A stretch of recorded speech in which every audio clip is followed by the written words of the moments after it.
Hi, everybody. Good morning. Welcome to the molecular device webinar on Axon conventional electrophysiology. My name is Jeffrey Tan, and I'm the product manager of Axon conventional electrophysiology product and market devices, and I will be your host today. Today's agenda is I will talk about the introduction of PCLAMP software for about 15 minutes, and Ed Rader, our application scientist, will talk about introduction of the MetaMorph software, and he also will talk about the synchronize of both software for your reporting. Now, before we begin, let me invite you to submit questions using the Q&A window on the right-hand side of your screen. To access the Q&A window, while in the full screen mode, locate the icon tray in the lower hand corner of your screen and click on the icon with the question mark. It's here. In the question mark window, and you can type in your question and press the send button. Any question that we do not get to will be answered privately in a follow-up email message. Now, let us start our presentation.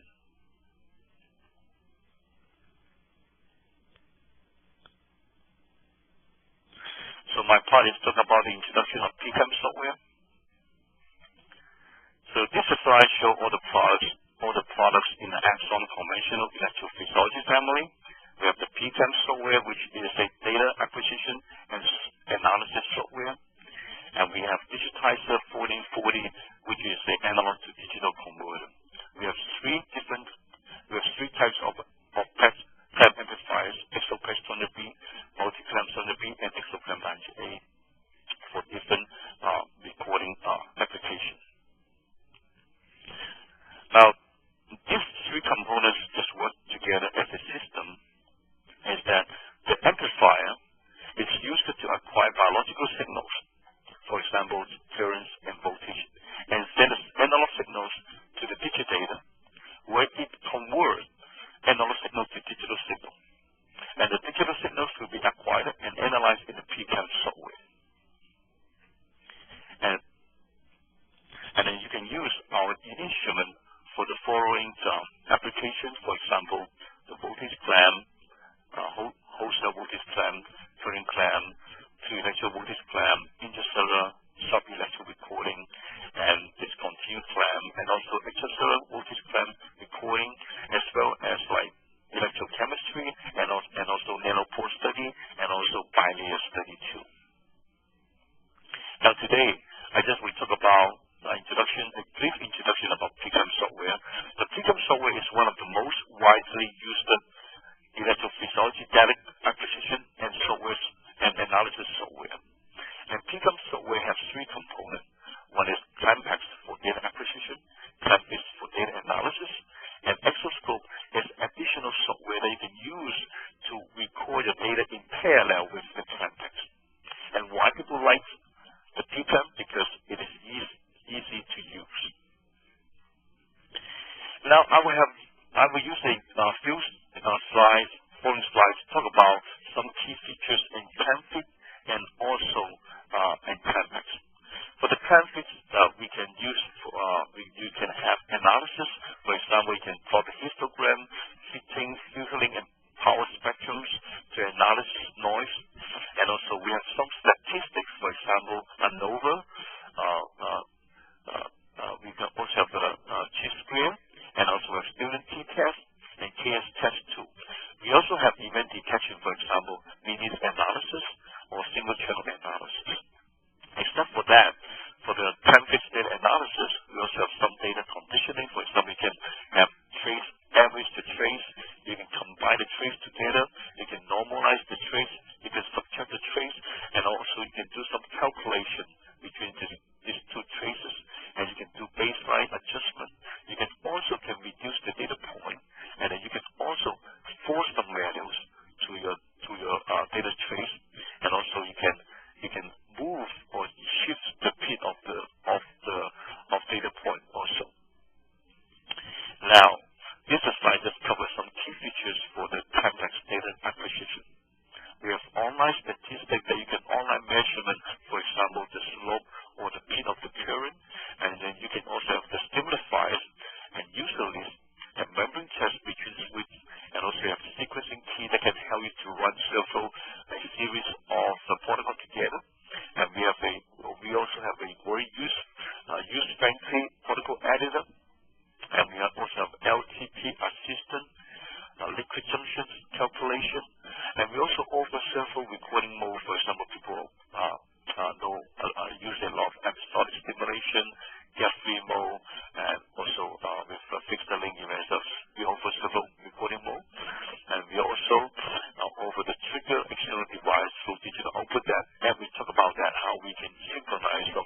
demonstration to talk about the online statistic and the user list, because I think user list is one of the most, I think it's very useful feature in the Clampex, but not a lot of people know about it. Now, online statistic. The online statistic is that you can use it for online measurement for various parameters of evolving events, such as peak of the current, or slope, or area of the rise time or decay time during the recording. Okay, and this mode and this feature is only available in episodic and oscilloscope modes, and you can search up to 8 search regions. Okay, for measurement of this peak of slope of the area. Now, this slide just give you an example is that we have an outward signal, we have an inward signal. For example, for the outward signal, example is the excitatory potential, or inward signals like excitatory positive currents, population spike, or field EPSP. Now, people are interested to the peak value and also to the slope of this event. Now, by using the online statistic, now this slide just show you a simulation that we will have this inward signal, and we will continue to measure for the peak and for the slope. Now, this is the right-hand side. You can see there's two profiles, whether for the peak current and the slope that across the time. Now, for the baseline, okay, you can see the peak current and then the slope. And after you can give any treatment, for example, you can give a drug or you can give a high-frequency stimulation, then you will see the current, the peak current will be increased, and then the slope will also be increased. That you can see that you can basically you can see the change of the current, peak current, and then the slope across the time. That's what we call the online statistic. Now, this is the actual data that we see in the Clampex. So this slide, for example, is the EPSC. Then you can see there's a peak current here, the baseline, and it's after the treatment. And then this is for the slope, and this is the baseline, and it is after the treatment. Right? You can see that you can see at the same time during the recording. Now, how you can get this one? You go to the Clampex under the Acquire Edit protocol, and then you can see at the protocol under the statistic. Now you can see there's a variety of the measurement. For example, peak, amplitude. You can also the time of the peak, area, half time, slope, and you have the several different regions. That the search region can up to 8 search regions. Okay. Now I will have the live demonstration at the end of my presentation. All right.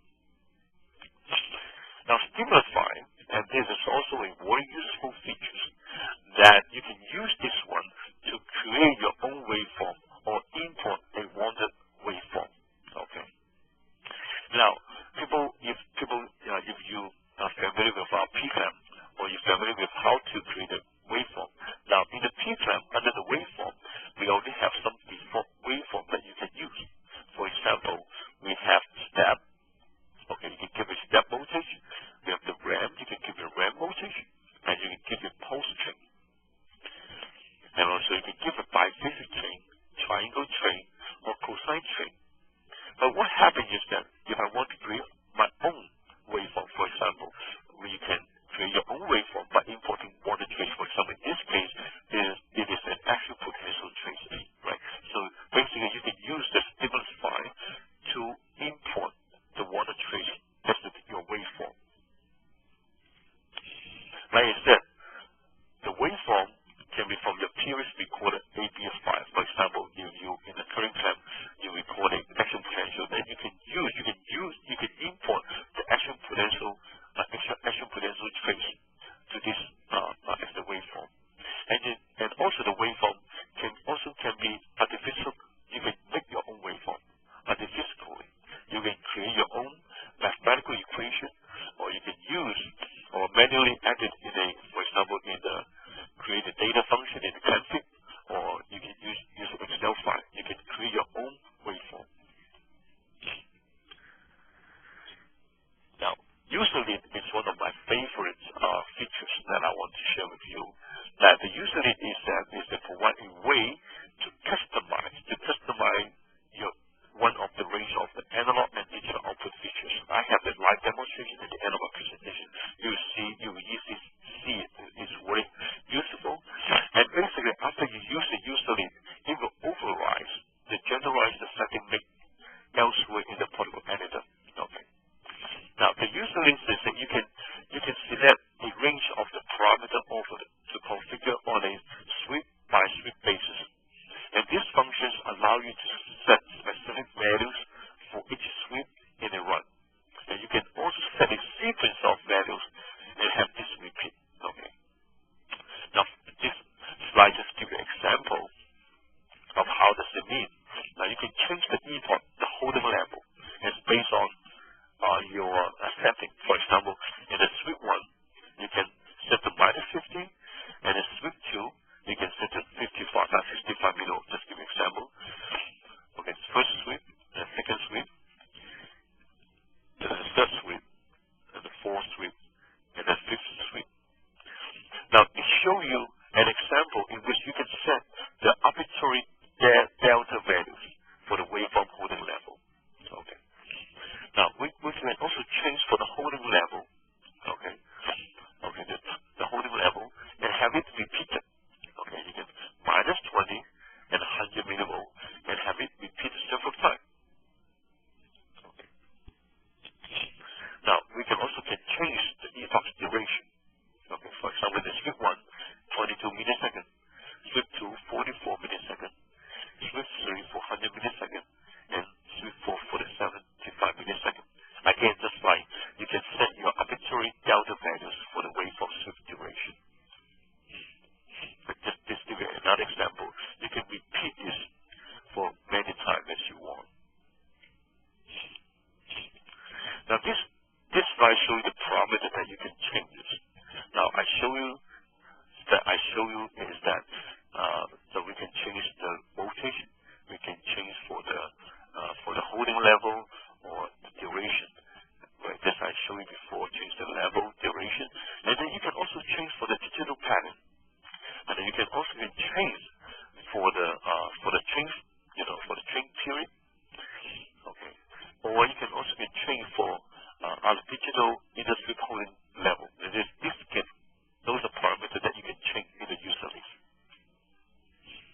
Now, where you can find the user list is under the stimulus file, user list, and all those parameters can be changed, can be found in here. And I will show you in the live demonstration about this after my presentation maybe about 5 minutes later. Now, just to give an example, the list of parameter values. When you get to for example, when you get to here, you click one of the parameter you want to change it. Now, this is the parameter that you want to change for the epoch A level. You can type -50, 65, -20, 100, and then 29. This is for the sweep 1, sweep 2, sweep 3, and 4 and 5, and so on and so on. And you can also change the epoch duration. This gives an example. The 22 milliseconds, 44, 100, and 75. Okay, that is the way that you can customize your sweep traces. The next one is, of course, sequencing key. The sequencing key is that allow you to associate several events as a sequence of events. For example, you can associate the digital output, or change the holding level, or you can also associate with the memory test where you want to run the memory test, or load the protocol. Okay. Now, using the sequencing key to link one event to another, just like you run an experiment in an automatic fraction. You can run after you patch a cell, you can run a series of protocols with those structures, the Clampex. Now, the sequencing key that you will use, now we assign some keystrokes. Okay, for example, auto 0 or control 0 to control 9, auto 0 to auto 9. So we have 50 keystrokes that you can use. Okay, so therefore, this 50 sequencing key can be triggered in one time. Now, this is an experiment. This slide shows you an experimental design. For example, you run a memory test, protocol A, protocol B, and C, and memory test, then you end experiment. Now, originally, what you will do is that you run the memory test, and then you run the memory test, the memory test and switch to the protocol A, and then you stop protocol A, switch protocol B, and so on and so on, right? So you need to stop so that you need to switch another protocol.